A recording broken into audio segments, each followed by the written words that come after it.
Content warning. Tone Deaf is rated explicit for mature content and strong language. Spoilers are in every episode, so if you haven't seen the shows we are reviewing, you can always check back in later with us. We'll be here when you get back.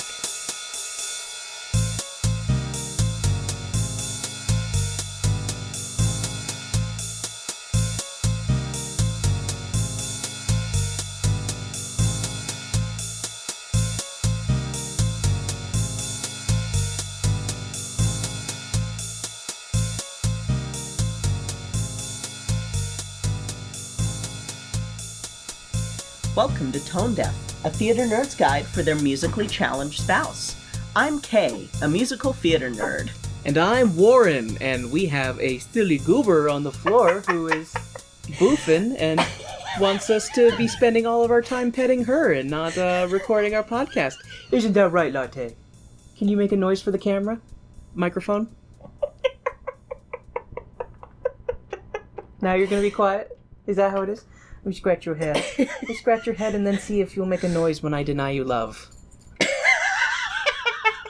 We gotta wait for Mom to stop laughing.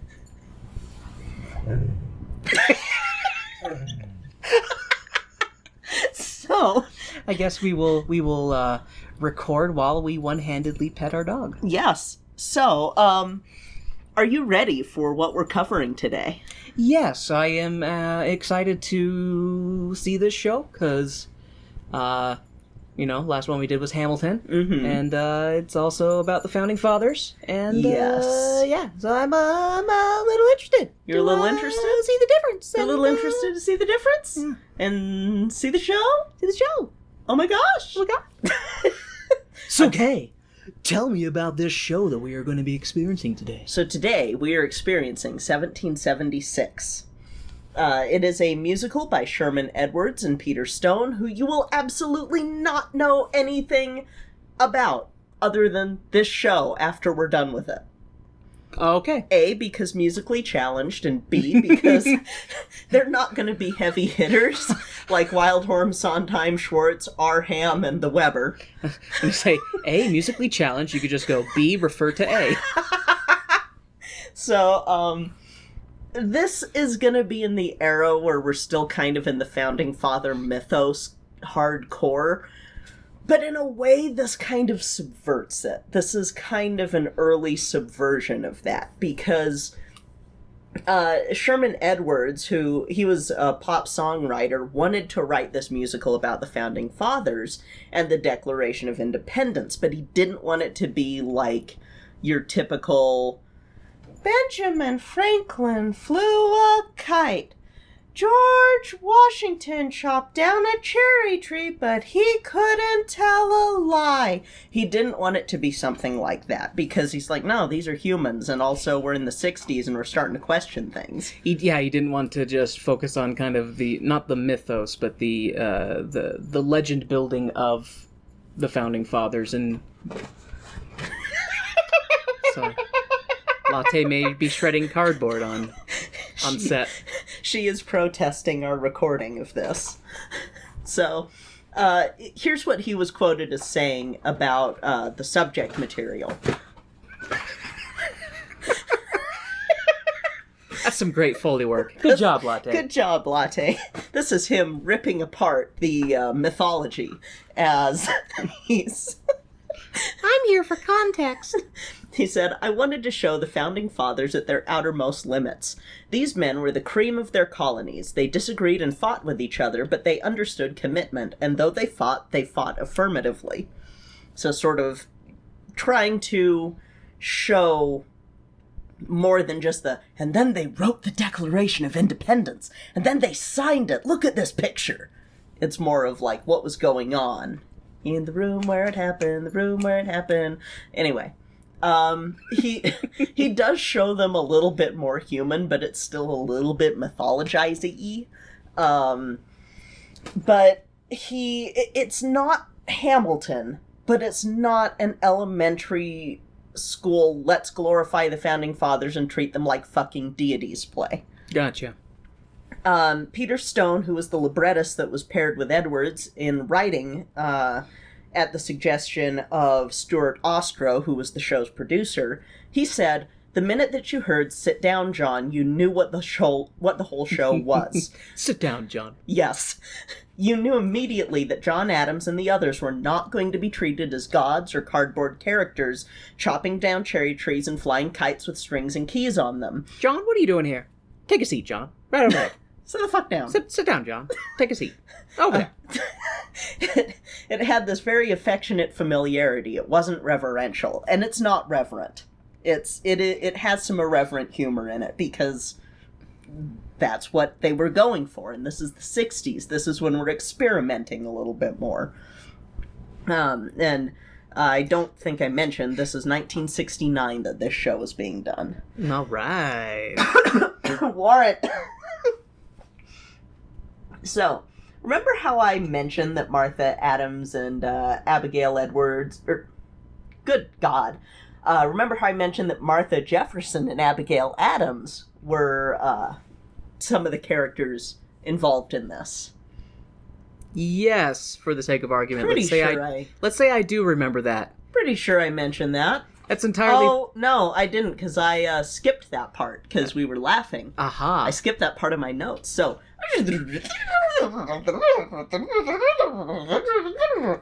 So this is going to be leading up to the signing of the Declaration of Independence and focuses mostly on John Adams, Thomas Jefferson, and Ben Franklin. You're going to have cameos by Richard Henry Lee, John Hancock, Edward Rutledge, Abigail Adams, Martha Jefferson, and more. Does that include Alexander Hamilton? No. He's not here for this, because... Bastard son of an immigrant whore. So...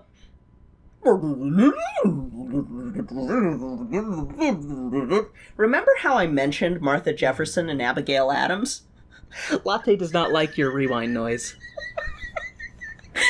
This... You are so cute. Mom and Dad are recording. Yeah. She's like, nobody cares. They want to listen to me. I am the star here. You're so cute, Latte. So, this show is a fucking sausage party. All right. There are only 2 women in the whole cast. Period. Okay, don't make the joke that you want to make, Warren. Okay, please continue, Kay. I'm scared. So, were they Eiffel Towering in the room where it happened? Oh, God damn it. I tried to not, and then... Well, we all know that Benjamin Franklin was very into going to France. And they only slightly mention that in this show. Like, they kind of gloss over that. So they don't talk about how Ben Franklin screwed everything that moved? No, they don't. Nor do they mention certain things with Jefferson in this. And yeah, they don't mention that. So, in looking at cast lists for this show, I don't see any other women in any version other than Martha Jefferson and Abigail Adams, and I also don't see an ensemble. And I have seen this show. I've never seen an ensemble, so it's literally just the cast. Just the main people. The main people. It is a very tiny cast. Well, come on, Kay. It's not about the size of the cast, it's how you use it. You're a musical theater person, you should know this. This does cause some issues for historical accuracy. So... What, you mean there weren't, like, only 7 people in the founding of America? No, total? There weren't. There were 50. So, like, in the room with the signing of the Declaration. Musical theater-wise, though, this is a very notable show because it's a record holder. But not for what you would think. Yeah, not for what I would think, because I'm sitting here going, it's a record holder, yet I've barely ever heard of it. It is a record holder because in Scene 3, in Act 1, there is the longest stretch of time without any music or singing in a musical. That's a weird record to hold. 30 minutes. Between the Lees of Old Virginia and But Mr. Adams, no music. But Mr. Adams! No music at all. In fact, with this being the longest stretch in musical theater history, it is also the only time in a show where musicians are able to leave the orchestra pit. So if they have to go run piss real quick, they can do that. They can do that. They Wow. can go take a smoke break. They can Get a sandwich. Yeah. And that's, of course, not counting intermission. So, yeah. Wow. So if it's Act 1, whatever three of Act 1, of course she picks a crinkle toy. That she has not played with for months. Seriously, this is her Christmas pickle, which is a weird thing to say to people. Latte's playing with her pickle on mic. Then she stops as we look at her. Then she goes back in. Okay, anyway, so is this the scene that happens right before the intermission? No. Oh, okay, sorry. This you is... You no, said I was not just including mentioning- intermission, so I thought yeah. maybe there was actually like 45 minutes or something. No. Okay. Intermission just is not counted for... Because shows have a 15-minute intermission, and that's technically the pit can leave and go do shit. Take care of things that they need to take care of because they're fucking badasses. Being in the pit the whole damn show. In the pit. So, Stone had talked about that people had often approached him because of this scene and the fact that there's actually not a lot of music in this show, going like, this should be a straight play. And, I can make more money on a musical because then I sell the musical rights and then I get royalties. He had an interesting point in this. He said that the music humanized the characters more. You could play with it a little bit more emotionally, which, if you think about what I've talked about with the fact that music is intrinsically human, even if we don't sing well, we'll still sing in the shower. We'll still, sing silly little songs as we're doing stuff. We like to have music going on all the time. That's a human thing. And so... I'm glad you think I'm human. You're human to me, baby, and that's all that matters. I want to be a real boy. So yes, because music is a intrinsically human trait, then that's why that's why it's like, oh, you can humanize the founding fathers by having them sing their emotions or something like that, stuff like that. Well, it makes me think of Hamilton, same kind of thing, that it's like, it's almost entirely a sung-through musical. Yeah. And, this is almost the polar opposite of Hamilton. Yeah, I'm sitting here thinking, I don't know if... of course, because this holds a record, 30 minutes with no music at all, because I was just racking my brain, like, all the musicals we've done, it's usually just little bits of dialogue scene in between musicals. So this is a first for you. Mm-hmm. So... let's talk about the historical inaccuracies. And I'm gonna say right now, I'm probably gonna edit out some of them, but I'm gonna read you what I wrote down. This is not all of them. Just the ones that came to mind? This is the ones that I was like, I can fit this in. Fuck.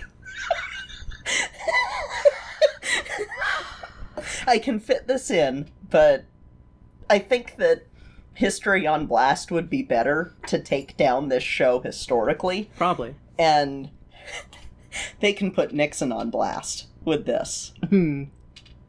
I'll get there. Oh, tricky dick.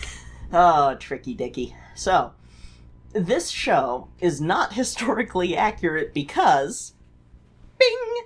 Much like with the Constitution in Hamilton, no one was in the room where it happened, and there's very little information about any debates that actually happened since this was secret because this is the Declaration of Independence against the former government. Which is technically an act of treason. Technically an act of treason, you're not going to be writing that shit down. So, there's stuff thrown in for dramatic effect, much like in Hamilton, but... this show is even more so one that you don't want to rely on to pass a history test. So, Adam's characterization in the show is a bit inaccurate, since at the time he was one of the most respected men in the Congress. It was only after his presidency, 46 years later, that he described himself as obnoxious, suspected, and unpopular because his presidency did not go well. See? Hamilton. Bed shitter. A lot of folks in the show are actually composite characters, including Adams himself. He is a blend of John Adams and his cousin Samuel Adams, who was also a member of the Congress. Bunch of chimeras. The founding fathers were chimeras. We've been listening to too much Knowledge Fight, y'all. This is because this is a small cast, and having 50 people would decidedly keep it from being a small cast. And there were 50 people signing. In the room where it happened. The room where it happened. The room where it happened. They also don't depict the actual deciding swing voter, John Morton of Pennsylvania. There's a song that created some consternation by Richard Nixon when it came to the 1972 film version as well as the stage play. And we're seeing the film version. And this song, for me, I'm more like, oh, it's anachronistic. For Richard Nixon, I'll get into this. The song is Cool, Considerate Men, and it's sung by the conservative delegates. And it talks about the left and the right wing of politics, which wasn't a thing at this time. That's the anachronism part that I would take more issue with, going like, well, that wasn't until the French Revolution era, not this era. Nixon wanted it cut because it kind of portrays conservatives as money-focused and power-hungry and hindering the progress of the Constitution, or not the Constitution, of the Declaration of Independence. Oh, how very timely. I'm not going to say much more than that, but the person who sings the song was actually a Quaker who was more into the British Constitution, wasn't actually richer than the Founding Fathers, did free his slaves in 1777. I'm staring real hard at some of the other Founding Fathers here, but y'all can't see it. But it's interesting that Nixon was more worried that it made modern conservatives look bad. Yeah. Rather than like a historical inaccuracy. Well, of course, because he's, a selfish prick who's just worried about how it makes him look. Wait till you get to this. His staff went so far as to try and press them to cut the song from the stage show when it was presented to him. Nah, son. And he had the song cut from the film because the producer of the film was a friend of his. And so the song was cut from the original film, cut from the trailers, which had the song featured in it. Apparently the producer even wanted the negatives of that scene burned. Jesus, what the... Mm-hmm. First Amendment much? Mm-hmm. And it wasn't burned, because the director was like, no, I want this in, and we're watching the director's cut. Woo! It's in there. It was restored after Nixon. So, speaking of slavery... Must we? There's going to be a song that kind of dramatizes the debate about the anti-slavery clause, going so far as having the Southerners walk out and protest. But how will we keep all our money? Well, the Northerners and Southerners were both like, nah, let's take this clause out. B, have you heard what the slavery clause was? No, I'm a bad American. Well, it's an AP US history thing that you would have seen it there. Or if you're ever looking at like comparisons of the Declaration of Independence in the draft stage before it was actually signed, which is where I got this. So, this clause was, he has waged a cruel war against human nature itself, violating its most sacred rights of life and liberty in the persons of distant people who never offended him, captivating and carrying them into slavery in another hemisphere, or to incur miserable death in their transportation thither. This piratical warfare, the opprobrium of infidel powers, is the warfare of the Christian king of Great Britain. Determined to keep open a market where men should be bought and sold, he has prostituted his negative for suppressing every legislative attempt to prohibit or restrain this execrable commerce, and that this assemblage of horrors might want no fact of distinguished dye, he is now exciting those very people to rise in arms against us, and to purchase that liberty of which he has deprived them by murdering the people upon whom he is also obtruded them, thus paying off former crime committed against the liberties of one people with crimes he urges them to commit against the lives of another. So, for some historical context there, that's because Lord Dunmore of Virginia, who was on the British side, the Loyalist side, basically made a proclamation that England was promising freedom to slaves who ran away and fought for the British. Ooh. How'd that work out? Well, I mean, there were probably people who took him up on it, because, I would have. I would have been like, yeah, sure. Yeah, seriously. Live free or die. Live free or die! Oh, sorry, I kind of turned to Latte and shouted die as I said that. She's like, She's got her noodle. Dog. Yep, she's got her noodle dog. So, yeah, that's your context for why they were a little bit like, maybe we should take this part out. Latte agrees. I mean, disagrees. Yeah. Yeah. Slavery's bad, huh, Latte? Silent.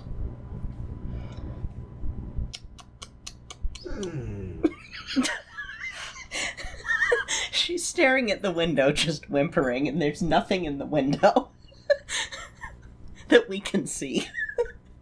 So, also, Jefferson claims he's going to free his slaves in this. Ha! Ha ha ha ha ha!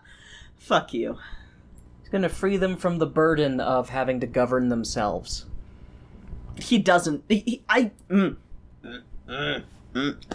so mad at Jefferson for, like, a long time, but I've just gotten angrier and angrier at him. He's treated as kind of one of the most reverent of the Founding Fathers by Yeah. a lot of people, and so I get that. I kind of want a time machine to exist, A, so that I can go back and do some ultimate bird watching in the Mesozoic era, and B, so that I can just show up at Jefferson's house in my time machine, wait for him to come out, flip him a double bird, and then leave.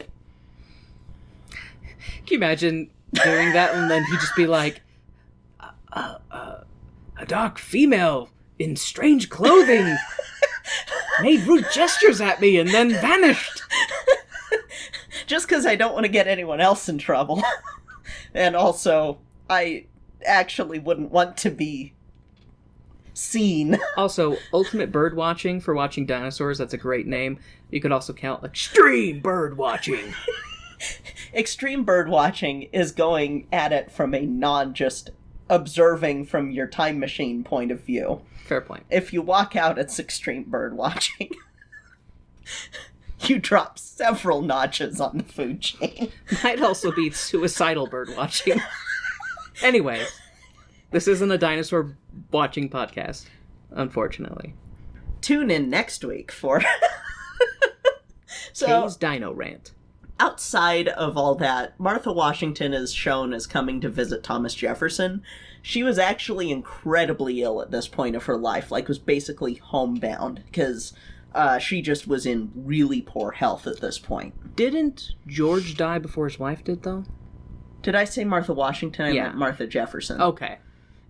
Too many fucking Marthas at this period of time. So Martha Jefferson was seen as visiting Thomas, and she was pretty actively on her way to dying by this point. Like, she died in 1782, but like from this period on, she was just in super poor health. So he actually spent a lot of time going back and forth to be with her during this period. So, like I said, there's a lot of other historically inaccurate things, but I'm going to stop here since we're not a history podcast outside of musical theater. I'll let History on Blast cover this more. So, 1776 premiered on Broadway on March 16th, 1969, and ran until February 13th, 1972. It was received rather warmly, and Clive Barnes of the New York Times said this of the original production. On the face of it, few historical incidents seem more unlikely to spawn a Broadway musical than that solemn moment in the history of mankind, the signing of the Declaration of Independence. Yet 1776 most handsomely demonstrated that people who merely go on the face of it are occasionally outrageously wrong. 1776 is a most striking, most gripping musical. I recommend it without reservation. It makes even an Englishman's heart beat faster. The characters are most unusually full, for Mr. Stone's book is literate, urbane, and on occasion very amusing. William Daniels has given many persuasive performances in the past, but nothing, I think, can have been so effective as his John Adams here. This is a beautiful mixture of pride, ambition, an almost priggish sense of justice, and yet the saving grace of the character and ironic self-awareness. This is also a really popular show here in Utah. I've seen it done at Hale, and there have been some other small theaters who have done it too, since it's pretty easy to do for a small theater. Cast, yeah. Because small cast, and the stage isn't, like, elaborate at all. So what you're saying is that this is the Charlie Brown of American history-based podcasts. This is the You're a Good Man Charlie Brown of history-based musicals. Do they just have, like, boxes and very minimal sets? No, it's not that minimal. Are there any talking dogs? No talking dogs. Oh. That would be cool, but, We've got a talking dog on our show. Yep, we do. With an itchy ear. She's got an itchy ear, but if I try to scratch it, she's gonna try to, interject. So, there will be a revival in 2021, Rona pending. But like I said, we're seeing the film version. And this is a director's cut. Woo! Woo! Fuck you, Nixon. That, you know what? That is an official stance of this podcast. Fuck you, Nixon. This is our first official fuck you stance of the show. Because our fuck you Weber is more of a playful fuck you Weber. That's fair. That's fair. I will take a hard, firm stance against Richard Nixon, though. It's, you know what? It's in my blood. Because Nixon was the one who made my grandfather curse. For the very first time that you ever heard. Well, I didn't hear it because I wasn't alive, but... Oh, yeah. Duh. Sorry. Your mom heard. I'm not... I'm not... You're an old soul, but you're not that. I'm not a Gen Xer. I'm still a millennial. Granted, we're middle-aged millennials, but... Middlennials? I was just about to say we're middlennials. Middlennials! Early middle. Because 80s is still... Anyway, stop dating us, Kay. So, are you ready to go watch the polar opposite of last week's show? Yes, I am. I was trying to think of something funny, and then my brain just totally shit the bed. That's okay. It's been a week, so... Yeah. And you get to watch some long singing. Or long yelling. Yeah. Do I get a cookie after? Yeah, we'll give you a cookie later. Okay. I just made a promise on radio, so she's getting cookies. You get 2 tickets to Cookie Town. 2 tickets to Cookie Town. Let's go. Woo!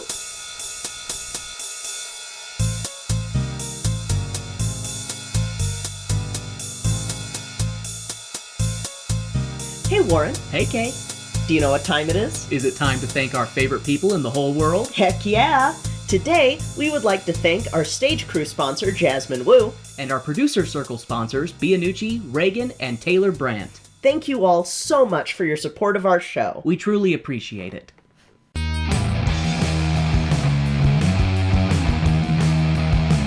Hello, and welcome to History on Blast.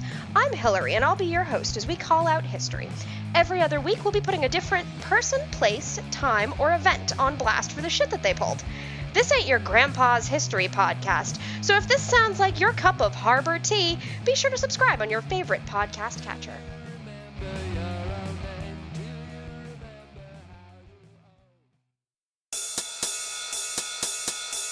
And now, the lights are going down and the music's starting back up, so let's head back to the second act of our show.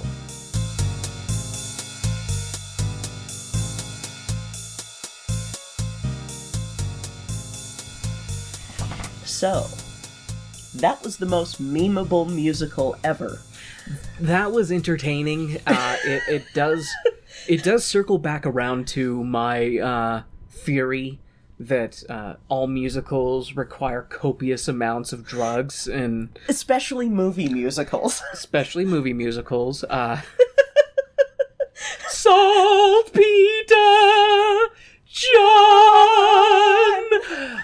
God damn it. Okay.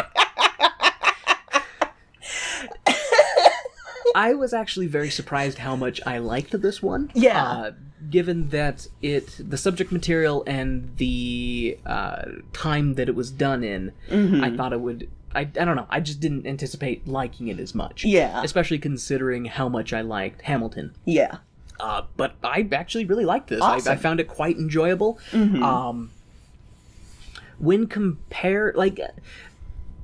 there are scenes that I didn't care for. Yeah. But the parts where they're in Congress are my favorite parts, of course. Oh, yeah. Like, all the parts outside of Congress and the in-between bits, I'm just kind of like, meh, whatever. That's kind of where you get your drug trip scenes. Yeah.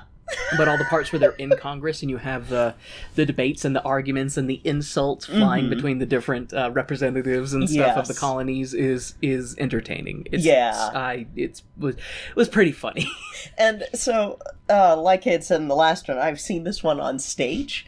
Stage version is pretty different from... Yeah, because you said it's a very minimalist cast. Yeah. In the film version, of course, no, it was much more of a timepiece. They had lots of background characters and a lot more in terms of representatives. They... Sounds like they had, they didn't represent all the representatives in the stage version. And not necessarily in this version either, but it's true. Still. But what was... What's the funniest bit is the parts in the stage version that are a little bit more like, oh, these are letters back and forth between... Oh my god. We'll get into those, but that's where the heaviest of the drug trip scenes were, is when John Adams is having psychic communications with his wife, who's back in Boston. It's one of those things where, like, on the one hand, the Congress scenes are the best, but on the other hand, for just sheer entertainment value, for just sheer what the fuckery. Absolutely. Okay, should we get into it? Yes. The show opens up with a bell, perhaps the bell, that rings with the sound of liberty? Anyways, John Adams is chilling at the top of the bell tower, staring out into the night sky, pondering. Adams' quiet consternation is cut short by Runner Boy, who is like, Mr. Adams, the Congress needs you for an important vote, whether or not George Washington's troops should have matching uniforms. John is like, fuck this shit, then charges into the Congress like, 1 useless man is a disgrace, 2 is a law firm, and more is a Congress. John rips Congress for voting on stupid things and not important things, like, important things. The Congress tells John to take a seat and shut the fuck up. John then goes outside to yell at God for cursing him with Congress. John, of course, would rather have a plague of locusts or an earthquake, but Congress, that's too cruel. John should try being a slave before complaining how hard it is to be a rich colonist. God. So in that beginning part, we get the song that you were mentioning, that "Sit Down, John." And that early part. I don't know. It's pretty quick, but not too memorable, really. Yeah. I think the most memorable part of that is when Adams comes in. He's like, 1 useless man is disgrace, 2 is a law firm, 3 is a Congress. Yep. 3 or more is a Congress. And then, of course, he goes out. Just the image of him going outside to yell at God about how hard it is for him. I'm just sitting here, just like, John. I made a hand motion to go along with that. In this audio medium. Hey, some of this is just for you, baby. Anyways, while John is bitching at God about how unfair his life is, he then starts to have a psychic conversation with his wife, who is hundreds of miles away in Boston. She tells him to leave now and come home, and he can make it in 8 days. Madam Adams says that the children all have dysentery. One of the kids is turning blue, and she's coming down with the flu. And then that they all may get smallpox soon. John is like, what else is new? Then he's suddenly teleported to his wife, and it's revealed that this mental break from reality taking place in John's head is just him remembering his letters back and forth with his wife. Mm-hmm. And these scenes are some of the most reality breaking. And every time one of them would happen, my sister Shay watched this with Kay and I. And we would all just be laughing our asses off whenever these scenes happened, because they were just so ridiculous. Yes. And I do kind of feel like that they were some of the more musically weak scenes, too. Yes, they absolutely were. What's really interesting about this show is I kind of find it, as far as musicals go, it's a little weak and it's a little lackluster. Yeah. If it were just a movie or a straight play, I kind of feel like it would be stronger. Just because the musical scenes, if anything, are more mockable than rememberable. Yes. And especially in the movie form. Like in the stage form, it's a little different, because stage plays are this is one where it's like, you need to see the play and not the movie. If we could ever get our grubby mitts on a pro shot of the stage performance, I wouldn't mind watching it to compare it to the film version.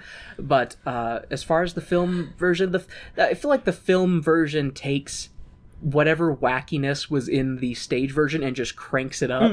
Well, and that's the thing, is that the stage version, from what I remember, not wacky. Yeah. Like, it's not necessarily, it's not reverent, but it's not these weird hallucinations. It's not these, like, all of the weirdness that happens in the movie does not exist in the stage play. And it's kind of like, what was the choice? Yeah, I do kind of think that maybe a smarter way to have, because I don't know how it's done in the stage version, but I think a smarter way to have done it in the movie version could have been to maybe John had these letters. The thing that would have maybe made John seem a little more likable is maybe he kept these letters from his wife with him, like in his jacket, and when he's like pulling them out and reading them, and you could then have like, you know, him reading the letters and then cutting to his wife writing them as she's talking. Yeah. And that way you get like this sense of, okay, this is letter communication, not him bending time and space to teleport back to Boston to bitch with his wife.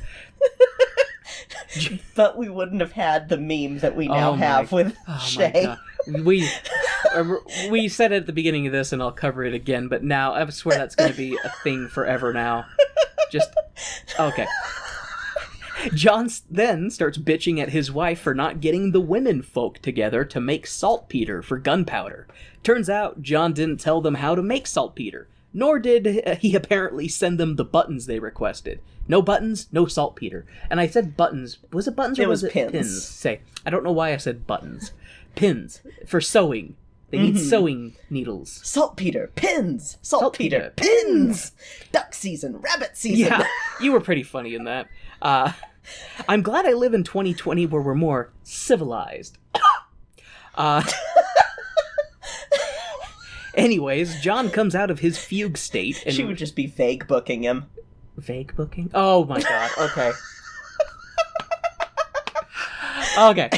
Anyways, John comes out of his fugue state and realizes he's been standing in the street yelling at God and psychically arguing with his wife. Man, the founding fathers were growing some good shit back then. The next day, John tracks down Big Benjamin, who's chilling out in the shade having his portrait painted for posterity. John stomps over like, motherfucker, why were you not helping me with the Congress? You should have heard what they were saying, what they said to me. Ben is like, all of Philadelphia heard your voice, heard what they were saying, Ben is like, all of Philadelphia heard. Your voice is piercing, John. Adams and Franklin argue back and forth about how the Congress is useless, with one hand raising an army and the other hand waving an olive branch at King George. Big Ben gets excited when Richard Henry Lee rolls up. As Ben was saying, they need an outside perspective. Dick has some words of wisdom and says that they need someone else to make the argument for independence, since Adams is harsh and tactless and no one likes him. Big Ben and Jerkface Adams praise Dick for his much-needed surprise arrival, and they sing about independence or some shit. The song concludes with them setting out for Congress, and I don't quite remember that, because that scene, this is a good example of how I feel like the music in the show is just...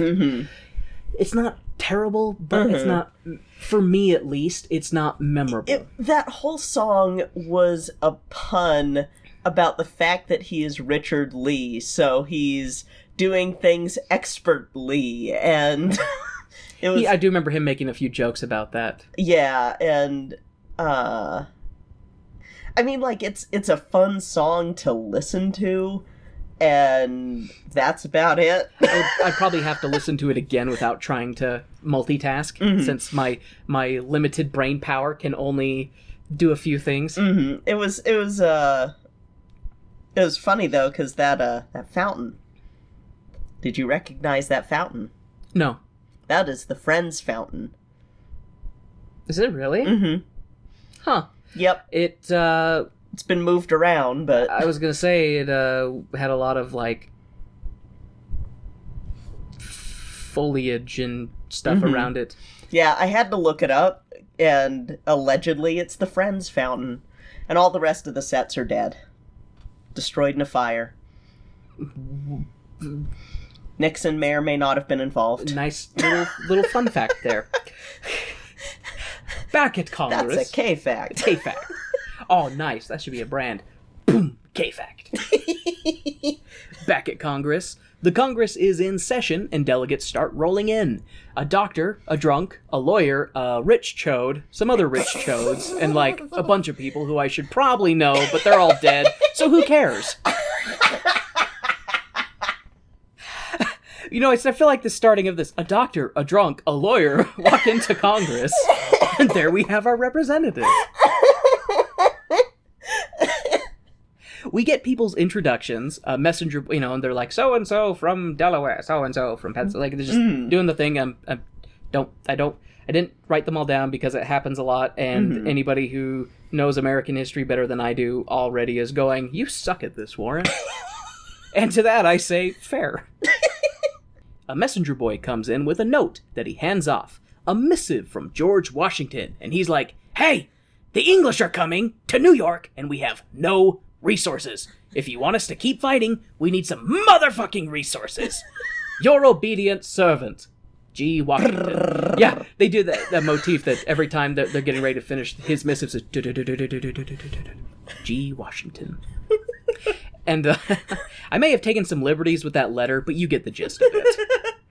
And I was really annoyed how the Congress is like, oh, he's such a whiner. Oh, he's so dramatic. And it's like, people were freezing to death. Like, this was the mini ice age that it occurred at this point in history. People were boiling bootstraps for soup, and Congress is just sitting there all fat and drunk and being like, oh. Yeah. I'm just like, I want to strangle every one of them.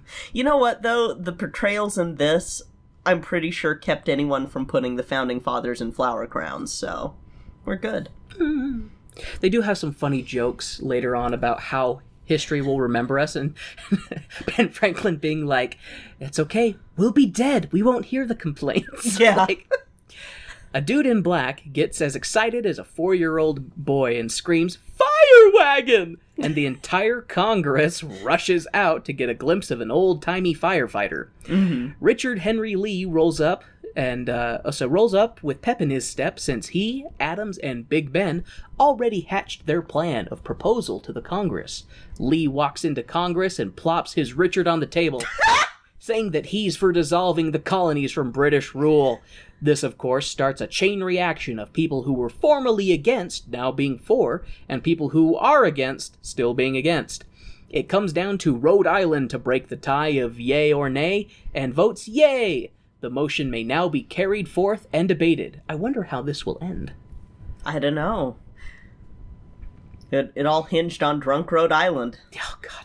I don't know how accurate that was to history. I don't know either. I get a feeling that, like, with how Wild West America, even before, excuse the term, Wild West, even though it wasn't the West. Anyway, but how slap-hazardly American politics was at that time, I would not put it past people to be just drunk all the time. Like, especially if you're rich and that's like your only job is to go to Congress and be like, I'm here to vote for the great people of where am I from again? And if you're shitting in your own water supply, then the only thing that you can drink is rum or beer or... Don't know about bacteria yet. Dickinson from Pennsylvania is the first to go after Adams, being like, I love being part of the greatest empire on the planet. Adams is like, but we're not part of it. We're part of their taxes, but we don't share in their privileges or rights. The entire scene is actually very good. Debates back and forth between, you're an agitator, you're a coward, you're a demagogue, you're a rich, pampered, out-of-touch elitist, you're obnoxious and disliked. Yeah, well, fuck you, is pretty much how this scene goes. It's fantastic and full of great physical humor, little quips, and far too much for me to put down here. The Congress goes back and forth. They get ready to vote, but Dickinson of Pennsylvania votes to have any vote on independence be unanimous. It gets seconded and voted on, but it's a draw. New York abstains from the vote, respectfully. And Adams then votes for a recess so they can write a formal document, a declaration of independence, one might say. The motion is seconded and voted, and again is a tie. New York abstains from the vote, respectfully. Fucking New York. The president of the Congress breaks the tie and gives Adams his group the time they need, the time they want, and says that Congress will convene in 3 weeks to vote on the matter. And that is 30 minutes of no musical numbers. Yes, that's the part that Kay was talking about, that it holds the record for no longest part between musical scenes.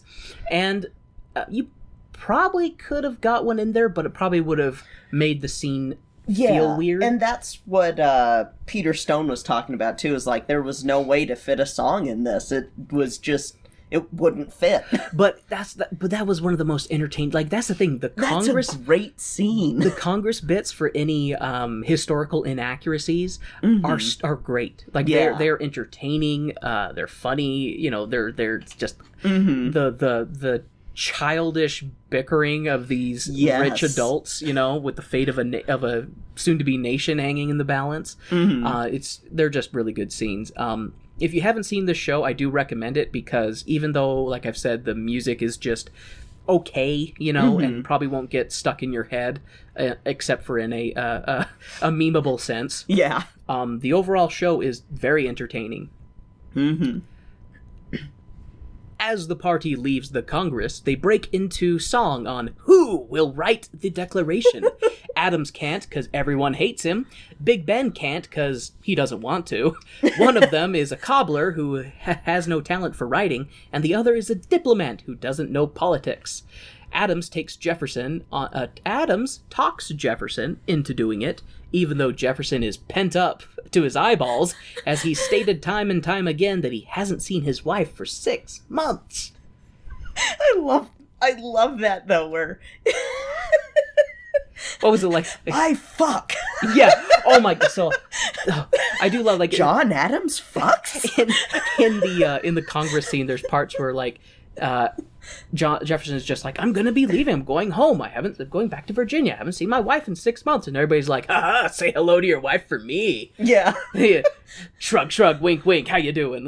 That kind of thing. And then, when Jefferson and Adams and Franklin and the other two, I can't remember, are going back and forth between, because there's some good stuff in that, like handing off this quill and just going back and forth down the line, and then it stops with one person. They're like, oh, I can't do it because of this, and then the quill gets passed off again like hot potato. Oh, I can't do it because of this. Yeah. And God, what was makes a comment. I can't remember how the comment happens, but Adams is basically like, "Oh, you're something along the lines of you're 33, you're a young lover or whatever," and then it like gets thrown. It gets weird. It gets thrown back at Adams, and Adams is like, "I may be 40, but I can still fuck," you know?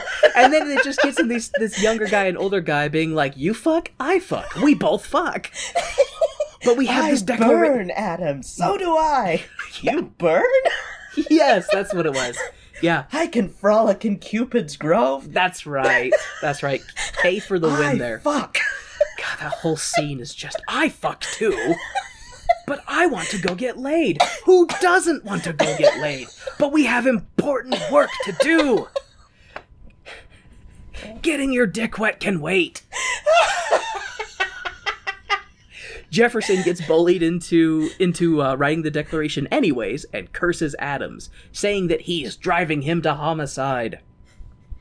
We then see the man cave of Jefferson as he struggles to write the Declaration and instead takes up the violin to play his frustrations away. Jefferson plays and plays, and in a week, Adams and Big Ben show up to be like, "Guess what, motherfucker? It's been a week. Where's our Declaration of Independence?" Guess what, motherfucker? Guess what, motherfucker? Jefferson gestures to the ground and the crumpled piles of paper strewn about. Adams plucks one up and begins to read. "This sucks," he tells Jefferson, then bitches that the man has had a week to write it. Adams gets ready to ream Jefferson again, but stops. Actually, before this, I continue this line, I want to say that as Adams is, bitching at Jefferson, "You've had a week," and then he goes, "The world was made in 7 days," and just plops down in a chair next to Jefferson, and Jefferson just kind of turns slowly and looks at Adams, and he goes, "Sometime you'll have to tell me how you did it." Yes. And I just love the implication that he's like, "You think you're God, you asshole. Like, you're giving me shit, but you're the one who didn't want to write it. And you talk." I very much get Jefferson's frustration in this scene, And Adams is about to quip at Jefferson some more, but stops. The door opens, and who should walk in but Jefferson's wife? The two rush to one another and suck face.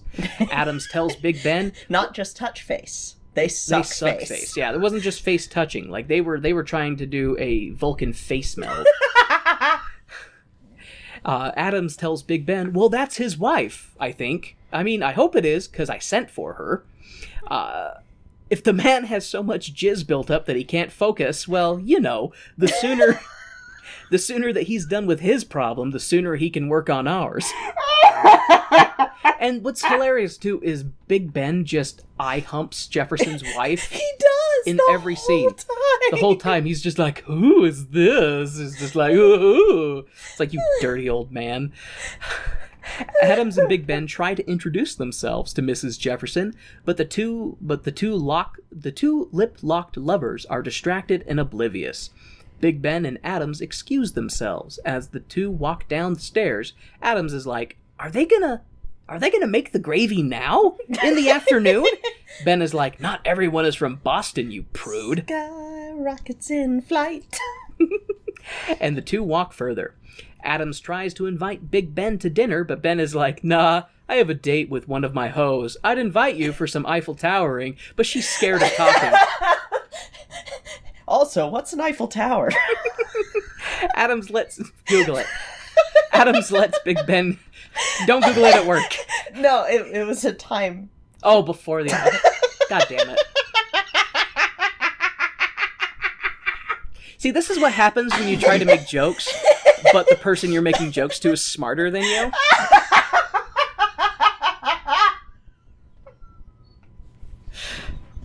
I would invite you over for a devil's threesome. For a good old spit roast. Is that better, Kay? I mean, time-wise, yes, because they would have had spit roasts back then, but no Eiffel Towers, because no radio. What about Devil's Three-Way? Was that still a thing? That was probably a thing. But Ben's hoe is scared of talking, and as we all know, Adams is a talker. Adams lets Ben go enjoy his evening. Adams is left alone outside of Jefferson's place, and has yet Another break from reality, in where he psychically argues with his wife through letters that were sent. She's like, "You said mean things to me. I was joking. You called me pigeon-toed." Well, that one is true. You are pigeon-toed. And, like, she says multiple things, and they're like insulting, but he's like, "Oh, I was being ironic. Oh, this." Yeah. And then the pigeon-toed comment, he's like, "You are pigeon-toed."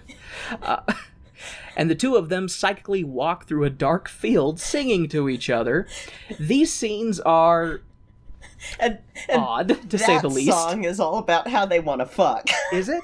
Yes, like we'll walk through Cupid's Grove together, which we've already Gotcha. heard is I guess a euphemism, and yeah, some of these details eluded me, but it's it's oddly not romantic of a scene, because no, it's not like not at all. It's not like they're holding each other and looking into each other's eyes longingly. They're just walking in a dark, creepy ass field. Yeah, unless that's their thing. They with like to the go weird fuzzy. Yeah, they do like this weird Vaseline smeared on the lens thing every time Adams is having his break from reality.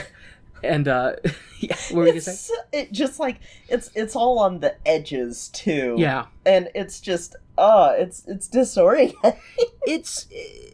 It makes me want to like reach up and wipe the screen off. Yeah, it's a little. But again, memeable as fuck. Memeable as all hell. See, so the two of them walk psychically through a dark field. These scenes are odd, to say the least. Anyways, Adams spends the entire night sleeping outside Jefferson's place like some creeper, and is woken by Big Ben, who's like, "The fuck are you doing, John?" Adams gets some gutter water and washes, in quotes, his face, before being like, "Oh God, I argue-sang with my wife last night. Holy shit, I need to stop smoking mushrooms." Except I spelled it smocking. At least I can pronounce it. And that's the thing, right? You can smoke mushrooms? I don't know. Big Ben shakes Adams out of it, and the two look up at Mrs. Jefferson as she's opening the blinds and enjoying the morning air, letting the smell of sex waft into the street. Adams and Big Ben eye-hump Mrs. Jefferson for a minute before being like, "Hello, do you remember us from last night? Maybe, before you and your husband engaged in some marital intimacy?" Mrs. Jefferson is like, "Nope, I only remember my husband. However, he's not up yet, so I'll come down and say hi." Mrs. Jefferson comes down in a dress so large it's a miracle she fit it down the stairs. Just one of those big poofy ball gown things. I'm saying Shay was so funny with this. She was. She's like, "How? How does that fit?" Big Ben eye-humps Jefferson's wife and asks her to tell him how Jefferson landed such a bangin' hottie. Mrs. Jefferson then sings about how awesome Jefferson is. Just like, oh, he was a poet and an artist and just all the things that she liked about him. And then he also had a secret talent. And they're just like, ooh. But like, Adams is more like, he's a little bit more stoic, but Big Ben is just like, "Oh, tell me all the What does he do with his dick?" Yeah, exactly. Tell me all about Jefferson's dick. Like, Ben is such a, like, I know that Big Ben, I know Benjamin Franklin historically was a notorious poon hound, which is definitely played up in this, but he was just so, like, just, ooh, scandalous. Thomas has finally woken up. He steps out of his apartment and tosses a paper at Adams. Oh, and the secret was that he plays the violin. Oh, yes, the secret was that he plays the violin, which we already know because we've seen him play the violin. Anyway, sorry, Jefferson tosses a paper at Adams. The page flutters down, and Adams is like, Did he finally write it? Adams opens the paper and reads it. To his disappointment, it's just Jefferson saying, "Hey, go away, I'm gonna bang my wife some more." And Jefferson closes the door. Which I thought that was funny, because initially I was like, okay, there's no way that after not seeing his wife for 6 months, they banged, and then he was like, okay, I can write this document of freedom. I was like, okay, I was like, really? Did he? So I like that it was just a note being like, go away. Go fuck yourself. Yeah. Piss off. In the future! The Congress meets back up, and everyone is ridiculing Adams. Adams tells Big Ben and his fellow allies to start working on convincing the others, since they need a unanimous vote. The group disbands in their clandestine attempt at persuasion, and fails epically, as any resistance is met with, "Pull your head out of your ass, you twat!" Because, like, one of the guys, he's like, "Oh, you stupid moron, when are you gonna see sense?" And then Benjamin Franklin is yelling at him. So, like, any resistance, they're just immediately like, "Yeah, well, fuck you!" We might as well call this scene the Congressional Twitter tirade. Anyways, Adams singles out the Maryland representative and is like, "Answer honestly. If we could beat the Redcoats, would you vote for independence?" The man says yes, and Adams is like, "Then come with me to the front line to see G-Wash and his rabble." The Maryland representative agrees, and Adams drags him and Big Ben to New Brunswick. And that's after the latest missive comes. So, like, because in this scene, everybody is just kind of ridiculing Adams and stuff, and he's kind of letting it roll off his back, and that's when he gets Ben and one of the other representatives from Delaware to, like, divide and try and convince people. Mm-hmm. And then a missive comes in from the disheveled messenger boy, you know, and it gets read by the Secretary of Congress or whatever. And in that one, he's talking. I can't remember specifics of what. He's talking about they're in New Brunswick, and he's had to forbid his men from going there because there's too much prostitution and all this stuff, and too many of his men have come down with the French sickness. And I love the Reverend from New Jersey. Just, "My aunt lives in New Brunswick." He has a great line. He says, "There must be some mistake. I have an aunt in New Brunswick." And then one of the guys tell her to keep up the good work, you know. And as the different congressional people are ridiculing Adams, because they're just like, you know, we can't beat the British. You know, we can, you know, how can a nation of 2 million beat a nation of 10 million? Like, we just can't do it. And Adams is basically telling them, is that the only reason you're not voting for independence? Because you think we can't beat the British military? And that's when he singles out the guy from Maryland. He's like, "So you would vote if we could beat the British military?" And he's like, "Yeah, I would vote." And that's when he's like, "Okay, you come with me. We're going to go see George Washington." And I love that throughout the show, Ben Franklin's always, like, falling asleep in a corner somewhere. Mm-hmm. And at one point, Adams goes over, he's like, Ben, wake up! We're going to New Brunswick! And he's like, "Why in God's name would I want to go to New Brunswick?" And the Rhode Island representative is like, "For the whoring and drinking, of course." And Ben just hops right up. "Whoring? I'm Big Dick Ben." After the... I don't ever want to think about that. And there's a reason I was calling him Big Ben in all my notes. God damn it.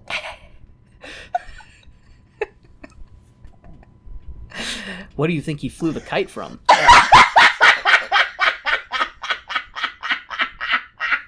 He called it his lightning rod. Do you ever think he used that when picking up hoochies all over the world? Being struck by lightning has some other effects. "Hello, madam. Would you like to spend an evening with Ben and his lightning rod?" I may have invented the stove, but I also invented a few positions.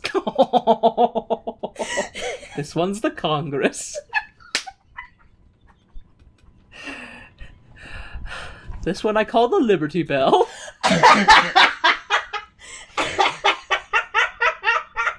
Now bend over and I'll show you my red coat.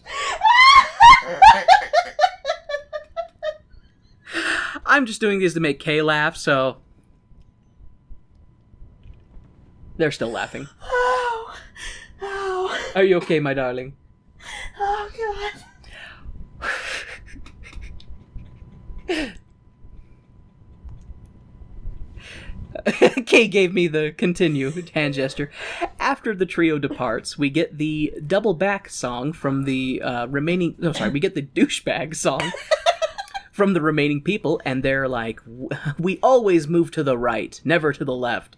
And we get the glorious line that boils down to, like, I can't remember the specifics of the line, but it basically boils down to, poor people will defend the dreams of being rich, even if they'll never get rich, because we won't allow it. Mm-hmm. And it's just a And great... that's the song Nixon wanted cut. Yeah, it's one of those things that it really bothers me, because it's so true to the core of the quote-unquote American dream. You know, people come here from all over the world to try and make a better life and to be successful, and then there's just so much corruption in the system. Poor people will defend the dreams of being rich, even if they'll never get rich. And the rich land-owning slave masters laugh as they get into their carriages and drive off. As they disappear down the street, we get a great line from one of the congressional assistants. Imagine borrowing $1 from that lot. Yeah. And the assistant invites the military messenger inside for a drink. They enter the vacant Congress and smoke the pipes and drink the rum of the representatives. They ask the messenger boy if he's seen any combat, and he's like, yeah, seen both my best friends die in the same day. Their mothers came looking for them. And then he sings a really sad song about a dying boy soldier calling for his mother as he dies. Mama look sharp. Yeah, fuck that song. Mm-hmm. It's a good, that scene is powerful because you get you get to see the opposite from, you know, the rich people being in comfort to the poor people who are dying on the front lines, you know, and it's a very, very steep tonal shift. And the kid that sings it did an amazing job acting that. He did a very good job. Absolutely. Yeah. He absolutely did a great job because it was heart-wrenching, and it made me not want to feel feels. Especially the shift from where he was kind of laughing to where he just was like... Initially he was, it's like, because you get the feeling that, he's initially like, yeah, I'm a soldier, yeah, I've seen stuff, and I've seen a lot, seen a lot of bad stuff. Just, okay, anyways. The sad scene transitions into the Declaration of Independence being read to the Congress. Jefferson, Adams, and Big Ben sit down and are like, it's a great document. This will work. We will have our new country. What should its symbol be? A dove?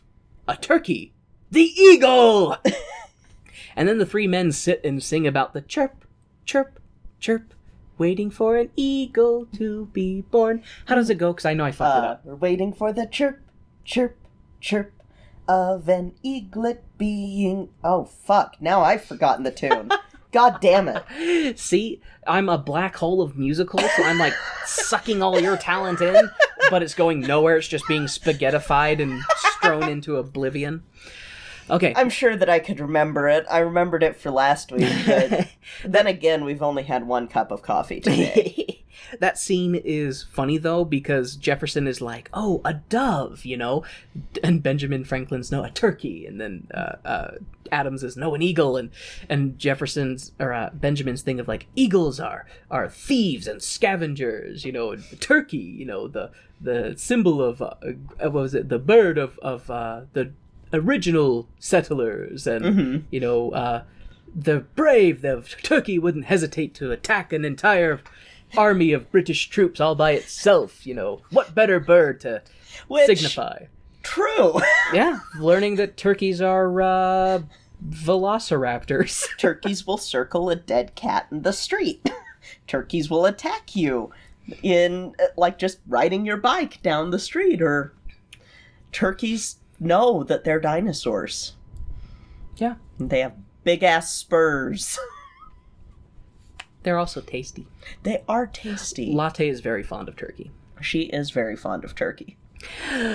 The trio enters the Congress as they conclude the reading of the Declaration and the subsequent uproar of people's grievances about it. The scene is 3 days long in real time. Yep. Of people being like, I don't like this part. I don't like that part. What about fishing rights? Yeah. Adams erupts and is like, are you going to whip this document until you've broken its spirits? The representative from South Carolina is like, what's that part about slaves? You want us to take away our, you want to take away our slaves? That's not fair. I like having slaves. Jefferson and Adams are like, it's a terrible practice and is abhorrent to God. And then the South Carolina rep is like, hey, you hypocrites. You don't have slaves, but you benefit from slaves. And then he has a really shitty song about how awesome it is to have slaves. All the representatives of the South walk out, leading Adams holding his limp declaration. It's also a song of him pointing out the hypocrisy of, like, we have them, you benefit from them. Yeah. Are you gonna give up your benefits of them? And, like, the song, I have this weird feeling about it, because on the one hand, I fucking hate it. But on the other hand, I'm like, that is some of the most, like, honest imagery where he's like, oh, you're just going up, clink, clink, and, you know, oh, the auctioneer from Boston, he's reading out the, like, auctioning off and just like, oh, fondle them, but don't talk to them, and just, like, kind of going, you're part of this too, and I'm kind of like, that's, on the one hand, I fucking hate this song. On the other hand, it's brutally honest from the point of, from, like, this is what all of y'all were implicit in. Yeah, this isn't 7 years of indentured servitude and then you're free. This is, we own you, you are animals. You are no longer a human to us, and it's a very brutally honest look of what the perspective would be, and the fact that all of them are implicit in it. Every single one, even the ones who are against it, still are benefiting from it. They still have the blood money. And it's like... They used to talk about the clink. He's basically making the motion of coins, putting in a hand, clink, clink. And it's, oof. Yeah. Oof, that song. And his performance of it is like... He was very good at being despicable. Whew. And I'm trying to remember if that's the same guy from Shenandoah, which is another show we'll watch that will probably make you mad. That one's in the Civil War, so yeah. But I think that might have been the same actor who plays the dad in that. And he's a good actor. Yeah. And he's a good performer. Yeah. And that can be said for everybody in the show. It was, that.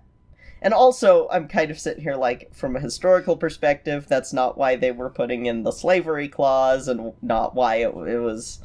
That one was complicated. It wasn't so much a, we're being noble about it. It was more of a, we're being tactical about it. Yeah, exactly. And that actually comes in, and there's a kind of an point about that too, when they have to realize they have to take that part out in order to get the Southerners to go along with independence. Yeah. Okay. Everyone's spirits are broken, and as the Congress dismisses, they tell him that it's finished. Big Ben tells Adams that they have no choice, they have to remove the slavery clause, or they won't get a unanimous vote. Adams and Ben get a hissy with one another, and Adams stomps off. He mumbles and gripes to himself as he marches up the stairs to the top of the bell tower, where he psychically talks to his wife again. Only this time, instead of he teleporting to she teleports to he. And the two sit in the bell tower and are like, what the fuck is going on? Adams is like, I feel like I'm losing my sense of myself. And his wife is like, I would never marry such a shitty person. You must not be the shitty person you're talking about. Is the gist of that. It's the gist of that scene. People expect this from me. I summarize poorly. Adams comes back to reality as a delivery boy shouts at him that he has a delivery. Adams is like, who sent it? Where did it come from? And then we see a scene of Mrs. Adams singing about all the different groups that helped in making the saltpetre for gunpowder. Adams sees all of the bow-wrapped barrels and yells to his wife, who is not there? What's in the barrels, Abigail? Saltpetre, John!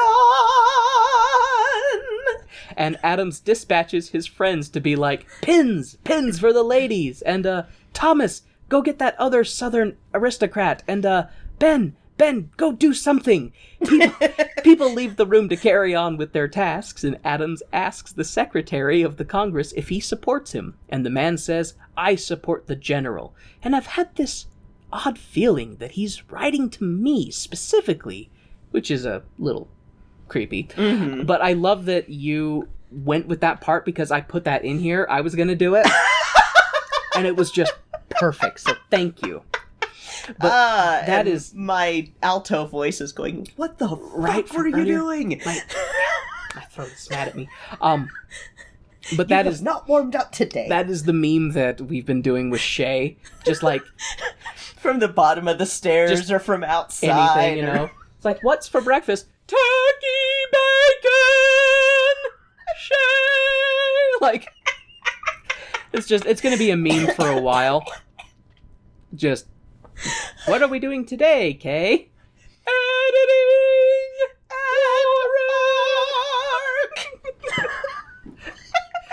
Making T-Rexes! Fuck!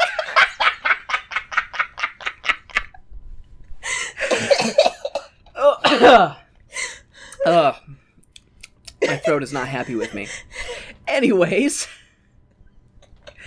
so the Secretary of the Congress leaves, and Adams reads the letter from G-Wash. Is anyone there? Does anyone care? It reads, and then Adams sings, to the empty congressional chamber. Dude is high on, like, Massachusetts mushrooms with a side of cocaine and a pound of kush. Like, Adam's buzz wears off. Smoked a whole rope. Yes. He used to smoke 6 feet of rope a day. Adams's buzz is killed by the Georgia representative, who comes in and is like, I couldn't sleep because my conscience is flicking my brain. And he walks over and moves the Georgia from nay to yay, and then bids Adams good night and walks out. So, a little bit of elaboration. In the show, they have like this big placard with these sliding metal things that have the state abbreviations, and there's yay, nay, and abstain. And Georgia was a nay earlier, and the representative from Georgia is the doctor that I mentioned earlier when Congress is first coming in session. He's the new representative for Georgia, and when they're initially being like, are we for slavery or against, he votes nay, and he mentions that he's new to this, and he doesn't know what the people of his state would want. When it was, he says, I'm personally against it, but I'm representing the people, and they are for it. That's for independence. He was like, I'm against I'm for independence, but my people are against it. That's right. Then he's like, I have to vote with my conscience. And then he has a great quote, and something about a representative who doesn't listen to his conscience, like does no service to the people he represents, something like that. And so that's when he goes over and he moves it to yay, that he's for independence. What I love though about this, anybody there is like, no, if you think he's writing to you, why have you not sent anything Seriously, back? They mentioned that he sent like 1,200 missives to Congress, and he's like, are you fuckers gonna respond at all? Like, he's like, I feel like he's writing to me. Is anybody there? Hello? We need gunpowder and, like, food. Gonna take a lot to drag me away from you. Oh, God, like, it's, anyway. Okay. That was a dumb reference. No, you're great, honey.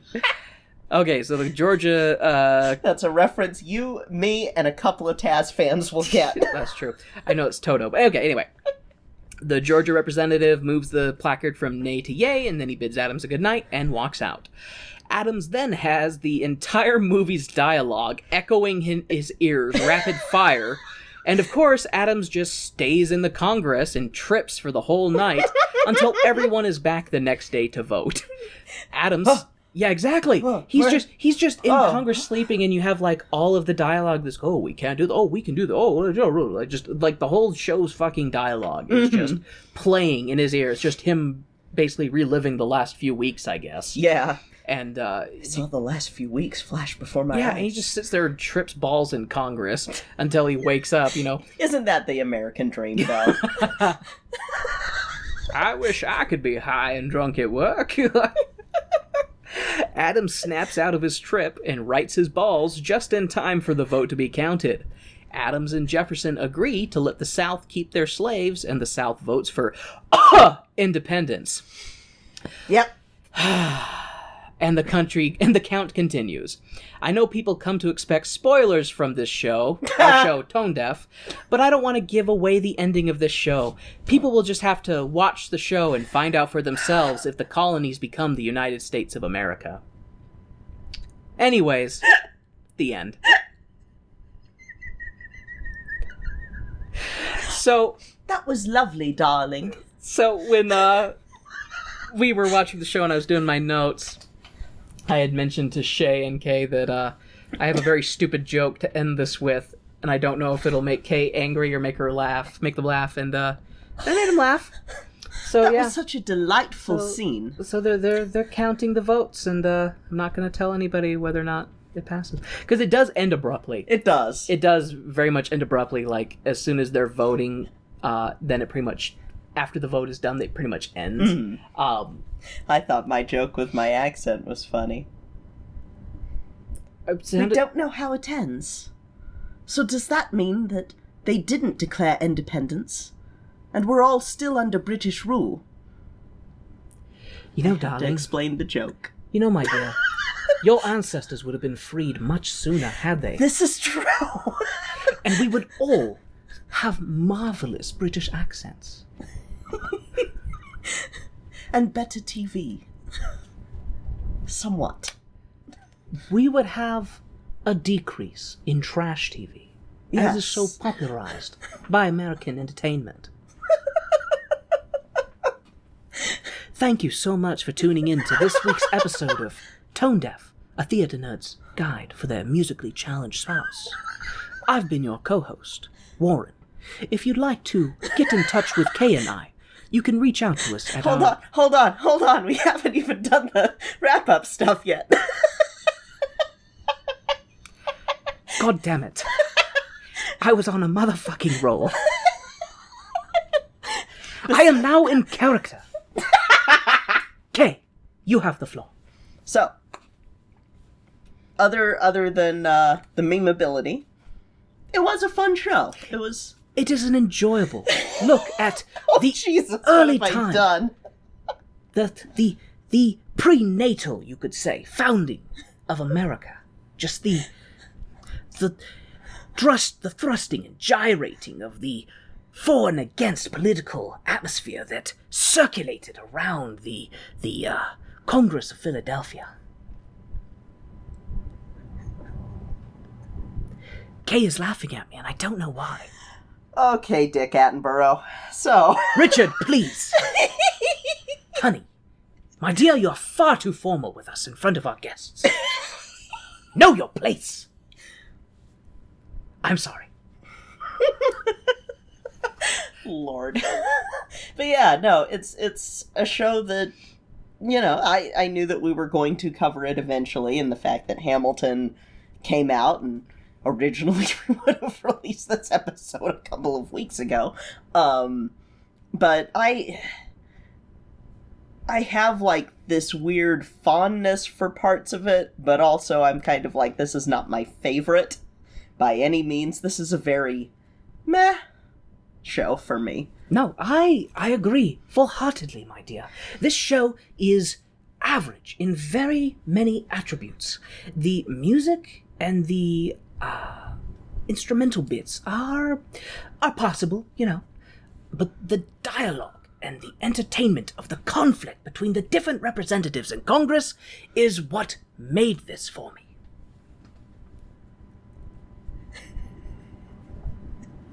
Are you ready for the next show? Hit me with your best shot, Kay. Well, next week, we are going to be seeing one of the movie musicals that killed the movie musical for a little while in the 60s. Bye Bye Birdie? No. I'm putting that one off as long as possible. What is it, dear? Camelot. Camelot. Camelot? Camelot. Solely moral. Our next show will be Camelot. Thank you all for listening. If you would like to reach out to Kay and I, you can do so at our website, tonedeafmusical.com.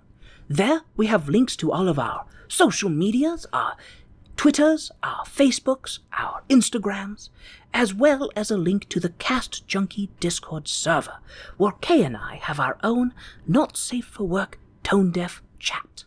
Feel free to hop in there and say hello and talk about musical theater. We often post pictures of our lovely dog Latte. You're free to share pictures of your own fuzzy, fluffy friends. Or you can yell at me about what uncultured swine I am. Until next time, I have been Warren. I'm Kay. And you've been listening to Tone Deaf.